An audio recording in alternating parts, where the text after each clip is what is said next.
100 రోజుల్లో 6 గ్యారెంటీలు 13 హామీలు అమలు చేస్తామని ఎన్నికల ముందు మీరు సోనియా గాంధీ గారు అందరూ కలిసి ప్రజలకు ఇచ్చిన మాటను ఆగస్టు 15లోగా అమలు చేస్తామని మీరు ప్రమాణం చేయండి. 15 ఆగస్టు లోపల తప్పకుండా 2 లక్షల రూపాయల రైతు రుణమాఫీ చేసే బాధ్యత నాది. నేను కూడా ప్రమాణం చేస్తా. మీరు చెయ్యాలనే కోరుకుంటున్నా, ప్రజలకు మేలు జరగాలని ఆకాంక్షిస్తున్నా. అది జరిగితే ఎమ్మెల్యేగా రాజీనామా చేసి ఎన్నికల్లో పోటీ చేయను. లేదంటే నువ్వు ముఖ్యమంత్రి పదవికి రాజీనామా చేయడానికి సిద్ధంగా ఉన్నావా? సూటిగా రాయగలను, దొంగ తిరుగుడదు. హరీష్ రావు అంటున్నాడు నిన్న, చేయకపోతే రాజీనామా చేస్తావా అని. నేను హరీష్ రావుకు సూటిగా కేసీఆర్ సవాలు విసురుతున్నా.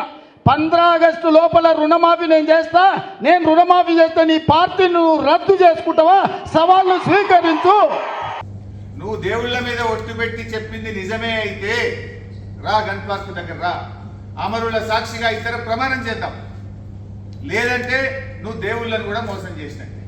సేవలాల్ సాక్షిగా, బావోజీ సాక్షిగా నేను మాట ఇస్తున్నా, 15 ఆగస్టు లోపల నేను మీ రైతు రుణమాఫీ చేస్తాను.